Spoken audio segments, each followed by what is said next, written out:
आज हम 8th grade अभ्यास पुस्तिका कक्षा 8वीं अध्याय 4 आंकड़ों का प्रबंधन, इसका संपूर्ण हल टीएलएम के माध्यम से और कुछ एक्टिविटी के माध्यम से और कुछ हमारे बच्चों ने यहाँ पर हमने इस प्रकार के रंगीन पेपर बच्चों को बांटे थे। उन्होंने प्रत्येक प्रश्न को, बच्चे को हमने एक प्रश्न करने का बोला था, उन्होंने अपनी पूरी प्रश्न को हल कर लिया है।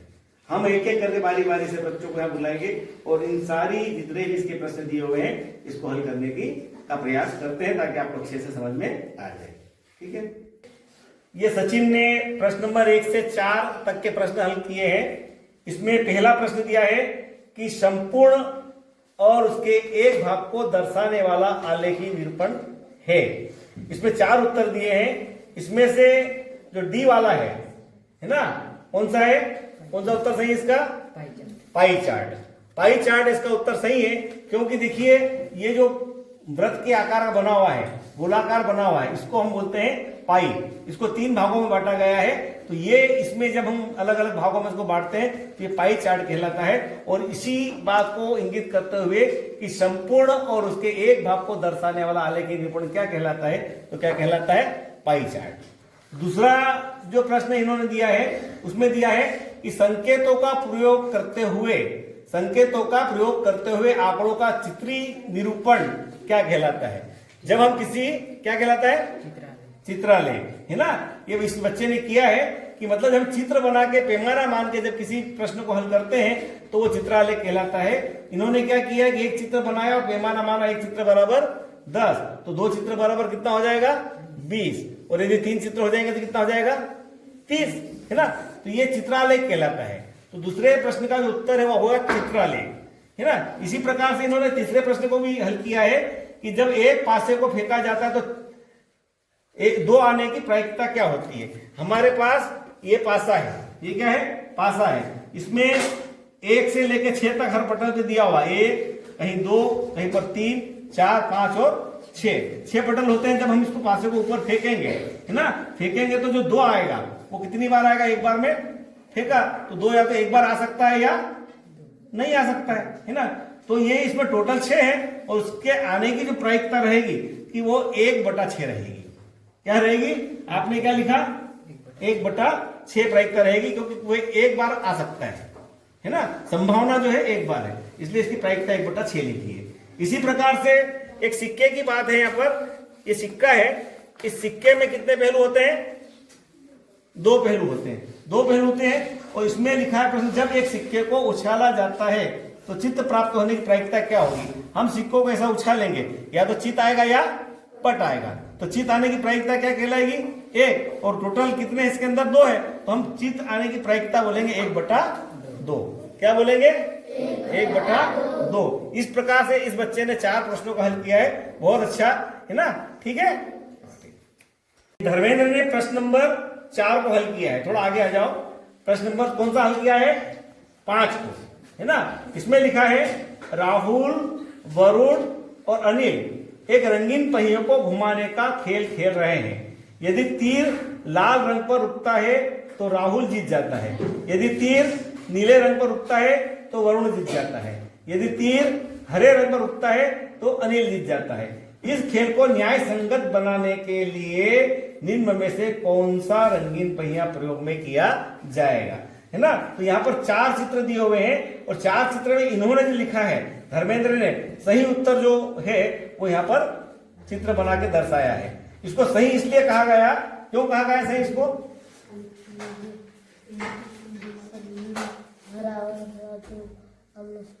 हाँ, ये इनका कहने का मतलब है कि अगर न्याय संगत हम बात करते हैं तो बच्चे हैं 3 और रंग कितने हैं? 6 व्रत में खंड कितने हैं? 6 खंड है। तो प्रत्येक बच्चे को एक रंग 2 बार प्राप्त होना चाहिए। तो देखिए, एक बच्चे को हरा 2 बार है ना, नीला 2 बार है और लाल 2 बार है, इसलिए ये जो न्याय संगत कहलाएगा। इसलिए इन्होंने जो उत्तर लिखा, क्या लिखा है? ये वाला डी वाला उत्तर लिखा है कि यह जो चित्र है बिल्कुल सही है। इसमें 2 रंग दिए हैं सभी बच्चे के लिए, अरुण के लिए भी और वरुण के लिए भी और अनिल के लिए भी। ठीक है, धर्मेंद्र ने एक प्रश्न हल किया है कि एक थैले में, हमने थैले के स्थान पर क्या लिया है? मटकी ले ली है। इसमें एक थैले में 5 लाल गेंदे और 3 पीली गेंदें हैं। तो हम इसमें 5 लाल गेंद डालते हैं, 1 2 3 4 और 5, और 3 कितनी पीली गेंदें, 1 2 और 1 3 पीली गेंदें डाली है। तो इसमें बताओ कुल कितनी गेंदें डाली हमने, 8 गेंदें डाली। अब वो बोल रहा है कि 8 गेंदों में से लाल गेंद आने की प्रायिकता क्या रहेगी।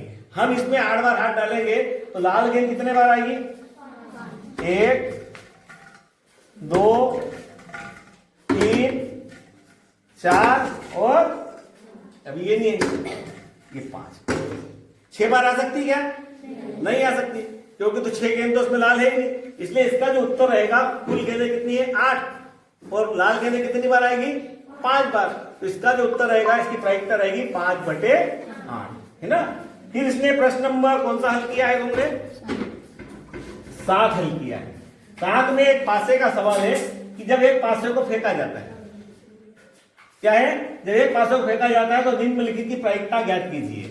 इसमें 5 से बड़ी एक संख्या, 5 से बड़ी क्या है, तो 5 तो ये रहा 5, और 5 से बड़ा क्या रहेगा 6, तो कितनी में एक ही रहेगा ना, 5 से बड़ा कितना रहेगा 1। तो इसकी जो प्रायिकता रहेगी वो कितना रहेगी, कितना लिखा तुमने 1/6, यानी 6 में से एक बार अपना 5 से बड़ी संख्या यहां पर आ सकती है। दूसरा प्रश्न है 5 से बड़ी नहीं, अब छोड़ो ये 5 से बड़ी नहीं मतलब 6 भी नहीं और 5 भी नहीं, 1 2 3 और 4 संख्या आएगी, कितनी 4, 1 आएगा 2 आएगा 3 आएगा और 4 आएगा, तो 4/6 हो जाएगा। कितना हो जाएगा 4/6, और जब इसको हम हल करेंगे तो 2 से कटेगा, 2 दूना 4, 2 तिया 6।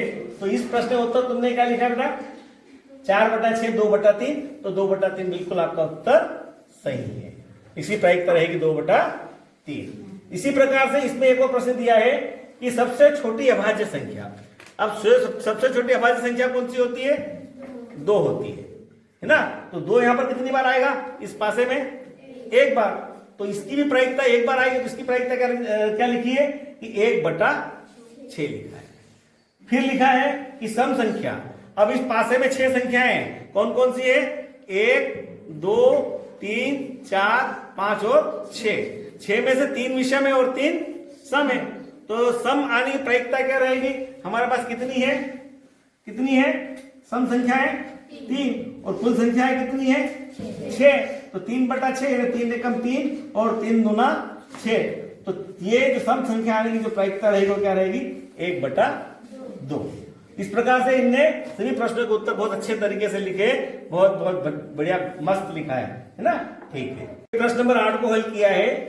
इसमें लिखा है निम्न दंड आलेख में अलग अलग शैक्षिक वर्षों में कक्षा 8वीं के विद्यार्थियों की संख्या दर्शाई गई है। दंड आलेख को देखकर निम्नलिखित प्रश्नों के उत्तर दीजिए। ये दंड आलेख यहाँ पर इनने बनाया है और नीचे कुछ प्रश्न भी दिए हुए हैं। तो हम इसको TLM के माध्यम से सीखने की कोशिश करते हैं। इन्हें उत्तर जो दिए हम यहाँ TLM से सीखने की कोशिश करते हैं। ठीक है, देखिए ये दंड आलेख जो बनाया है इसी के आधार पर हमने ये TLM का निर्माण किया है। यहाँ पर लिखा है कि कक्षा 8वीं के विद्यार्थियों की संख्या है ना, और यहाँ पर लिखा है 2003 2004 5 2003 4 2004 5 2006 5 6 2006 7 और 2007 8, तो हमने यहाँ पर भी लिखा है बिल्कुल, है ना। अब यहाँ पे देखो कि 2003 4 हमने ये जो लिया है पास आइए, हमने ये इस टाइप के लिए है ये, है ना। तो ये एक हमने कितना माना है 50, कितना माना है 1 50, तो यहाँ पर 50 और 50 कितने हो गए, 2 लिए तो कितने हो गए 100, इन्होंने भी 100 तक का बनाया है। अब हम ये से समझने की कोशिश करते हैं। यहाँ पर कितने लिए हैं 1 2 3 4, तो ये कितना हो गया 200। यहाँ कितने हैं 1 2 3 4 5, तो कितने हो गए 250। यहाँ पर लिए 1 2 3 4 5 6, कितने हो गए 300। यहाँ पर 1 2 3 4 5 6 और 7, तो कितने हो गए 350। अब इन प्रश्नों के उत्तर हम इसी से देते हैं। इन्हें जो लिखा है, पहला प्रश्न लिखा है कि इस दंड आलेख द्वारा क्या सूचना दी गई है। तो हमको पता है, यहाँ पर हम देख लिया है कि इस दंड आलेख द्वारा क्या दिया गया है, कक्षा 8वीं के विद्यार्थियों की संख्या शैक्षिक वर्ष अनुसार दी गई है। ये पहले प्रश्न का उत्तर। फिर दूसरा इन्होंने लिखा है कि किस वर्ष में विद्यार्थियों की संख्या सबसे अधिक वृद्धि हुई है, मतलब कौन सा साल ऐसा था जिसमें विद्यार्थियों की संख्या सबसे ज्यादा बढ़ी है। तो देखिए यहां पर हम देखते हैं 3 4 में 2 थे तो कितने हुए 4, ये 4 थे तो कितने हुए 5, ये 5 थे तो कितने हुए 6, ये 6 थे तो कितना हुए 7। सबसे ज्यादा कहां पर बढ़े हैं, यहाँ 2 से 4 हो गए। तो सबसे ज्यादा जो वृद्धि हुई है वो कहां पर हुई है 4 और 5। कहां पर हुई है 4 और 5 में। ये 2 थे तो कितने हो गए 4, यानी 2 थे यानी 100 थे तो 100 से कितने हो गए 200 हो गए। तो इसका जो उत्तर आया है कितना है 4 और 5। इसी प्रकार से इस वर्ष में विद्यार्थियों की संख्या सबसे अधिकतम है। सबसे अधिकतम किस वर्ष में है, तो सबसे बड़ा दंड कौन सा है, ये वाला। इसका उत्तर क्या आ जाएगा 2007-8 में अधिकतम बच्चे थे, है ना। इसी प्रकार से अगला प्रश्न है कि बताइए कि यह सत्य है या असत्य कि 2005-6 में विद्यार्थियों की संख्या 2003-4 की संख्या की दुगनी है। 3-4 कहां है हमारा, ये रहा। और कहां पूछा उसने 5-6 कहां है, ये रहा। अब वो बोल रहा है कि 3-4 में 5-6 में 3-4 से दुगनी है। दुगनी होती तो ये 2 है, तो ये कितने होना थे 4 होना थे, और ये कितने हैं 5। तो दुगनी से ज्यादा है, दुगनी नहीं है, दुगनी मतलब डबल, ये दुगनी से ज्यादा है। इसलिए इसमें जो बात लिखी है कि बताइए कि ये सत्य है कि असत्य है कि 2005-6 में विद्यार्थियों की संख्या 2003-4 की संख्या की दुगनी है, बिल्कुल असत्य है, गलत है ना। तो इस प्रकार से इन्होंने सारों प्रश्नों के उत्तर बढ़िया से दिए हैं, ठीक है। 9 को हल किया है रिंकू कलेश ने, है ना। इसके पहले प्रश्न नंबर 8 को हल किया था पार्वती ने। यहां पर जो आलेख दिया था, ये आलेख कौन सा है, दंड आलेख, और ये है जो है इसको बोलते हैं द्विदंड आलेख, क्योंकि इसमें 2 वर्ष की जानकारी को एक साथ बतलाया गया है। अब हम इनको पढ़ने की कोशिश करते हैं। इसका जो पहला प्रश्न दिया हुआ है कि इस द्विदंड आलेख द्वारा क्या सूचना दी गई है, तो हम स्पष्ट यहां पर लिखा हुआ है कि इस द्विदंड आलेख में एक विद्यार्थी के द्वारा प्राप्त किए गए अंक विषयवार दिए गए हैं 2 वर्ष के, है ना। ये इन्होंने उत्तर लिख दिया। फिर दूसरा प्रश्न लिखा है कि किस विषय में विद्यार्थियों के प्रदर्शन में सबसे अधिक सुधार हुआ है। अब विषय की बात है कि सबसे अधिक कहां पर सुधार हुआ, तो हम यहां पर देख सकते हैं सभी दंड आलेख को। ये वाला जो गणित वाला था, क्या उत्तर आएगा इसका, गणित वाला देखो ये कितना था 30 पे था, तो कहां पर आ गया 60 पर। पिछले वर्ष 30 नंबर आया था और इस वर्ष कितना हो गए 60 हो गए, तो ये 60, तो ये वाला इसका सही उत्तर। बाकी जितने भी ये आलेख हैं, इन आलेखों में क्या है थोड़ी थोड़ी वृद्धि हुई है, देखिए, है ना। और इस प्रकार से इसका जो सही उत्तर आएगा गणित विषय में। फिर अगला प्रश्न लिखा है कि इस विषय में प्रदर्शन में गिरावट आई है, मतलब बढ़ने की बजाय नंबर कम हुए। तो इन्होंने जो उत्तर लिखा है अंग्रेजी का, तो हम अंग्रेजी पर जाते हैं। अंग्रेजी में क्या हुआ, देखो ये 2005-6 में ये जो आलेख, ये वाला दंड आलेख था, ये बड़ा था और बाद में क्या हो गया छोटा हो गया, मतलब अंग्रेजी में इसका प्रदर्शन कमजोर रहा है इस वर्ष इसका, इसलिए इसका जो उत्तर आएगा वो क्या आएगा अंग्रेजी विषय का आएगा। फिर अगला प्रश्न दिया है किस विषय में प्रदर्शन समान रहा है, एक समान रहा है, न घटा है न बढ़ा है। तो वो इन्होंने उत्तर लिखा है, क्या लिखा है हिंदी, और हिंदी का देखो ये द्विदंड आलेख, इसमें दोनों बराबर है। इस प्रकार से इन्होंने बहुत सही बनाया है, बहुत अच्छा, बहुत बढ़िया, ठीक है। ये रंजीला ने प्रश्न नंबर 10 हल किया है।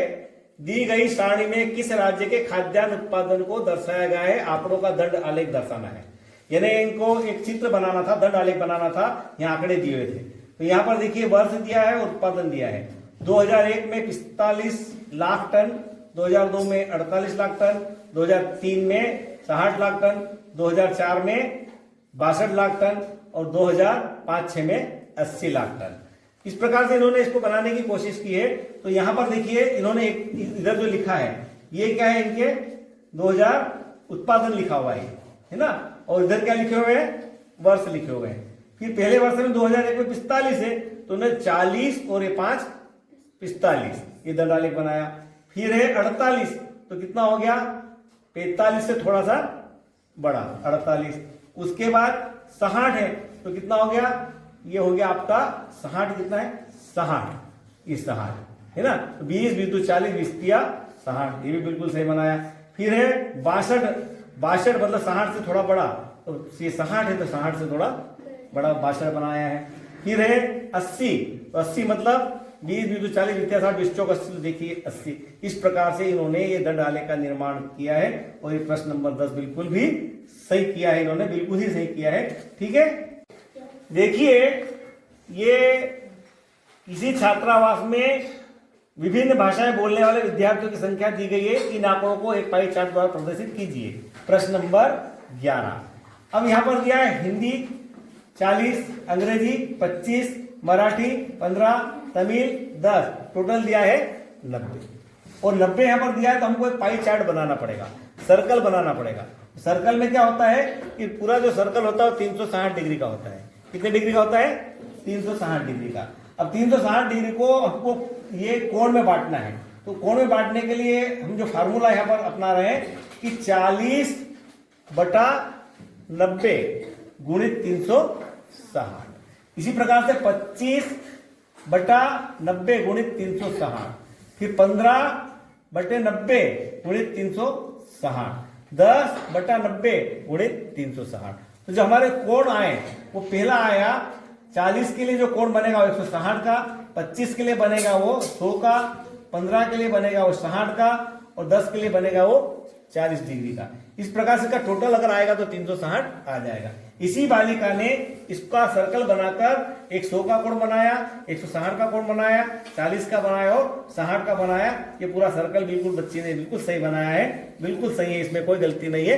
ठीक है, प्रश्न नंबर 12 को हल किया है। प्रश्न है कि 360 विद्यार्थियों के स्कूल आने जाने के विभिन्न साधनों को पाई चार्ट में दर्शाया गया है। चार्ट देखें और निम्नलिखित प्रश्नों के उत्तर दें। यहाँ पर इन्होंने लिखा है कि बस द्वारा, यहाँ डिग्री में ही दिया हुआ है ना, 360 को ही बांटा गया है, तो बस द्वारा 120 डिग्री दिया है और पैदल वाले 80 दिया है, साइकिल वाला 90 दिया है और कार वाला 70 दिया है। यहाँ लिखा कितने विद्यार्थी साइकिल से स्कूल जाते हैं। तो यहाँ पर क्या है कि 360 विद्यार्थी है ना, कितने विद्यार्थी है? 360।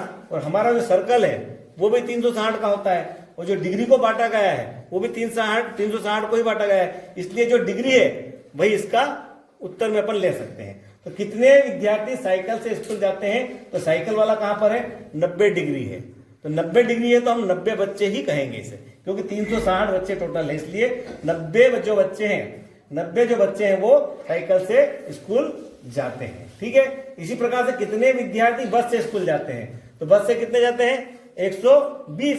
तो यहां पर इन्होंने उत्तर लिखा है 120 विद्यार्थी बस से स्कूल जाते हैं, है ना। हमने डिग्री को उत्तर में इसलिए लिया है क्योंकि बच्चे 360 है और हमारा सर्कल भी 360 का होता है। ठीक है, देखिए ये प्रश्न नंबर 13 शर्मिला ने हल किया है।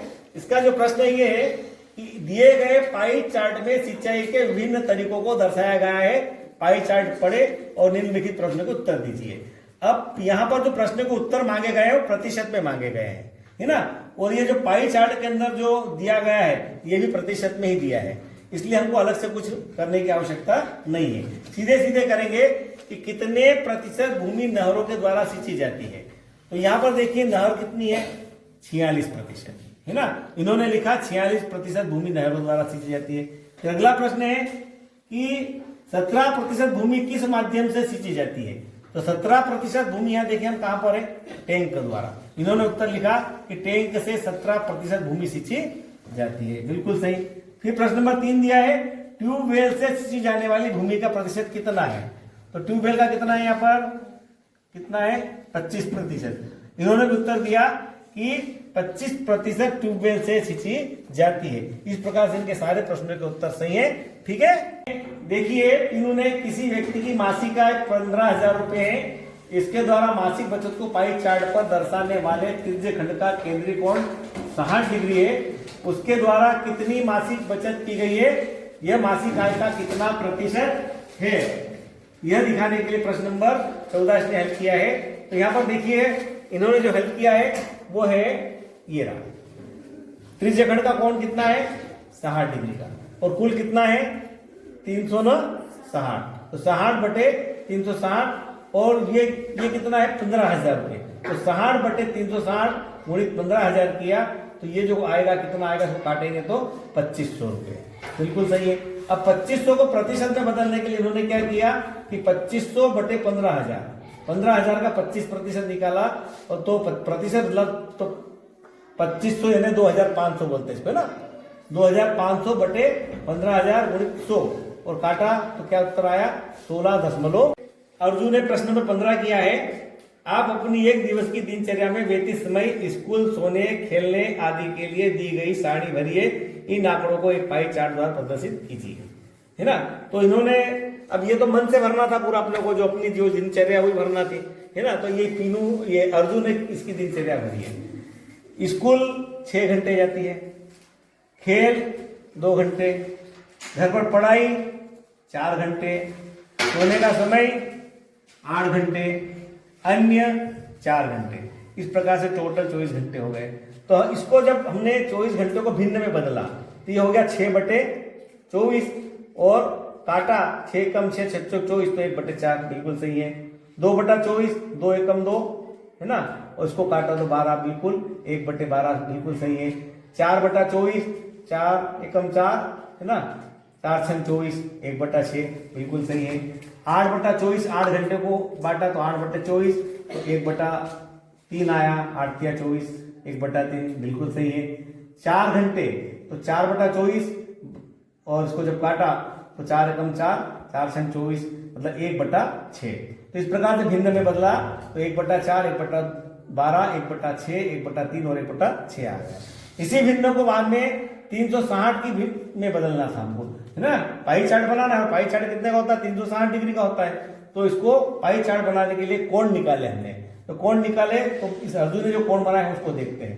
1 बटा 4 गुणित 360 तो 90 का कोण बना। 1 बटा 12 गुणित 360 तो 30 का डिग्री का कोण बनेगा। 1 बटा 6 गुणित 360 तो 60 डिग्री का कोण बना। 1 बटा 3 गुणित 360 तो 120 डिग्री का कोण बना।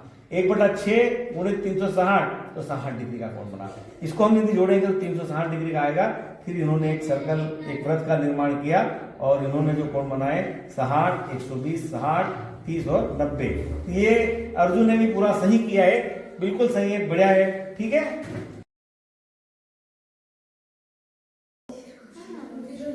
Zero zero. अब भाई के भाई खड़े रहना है, 0 0 है ना। चलो अब अगला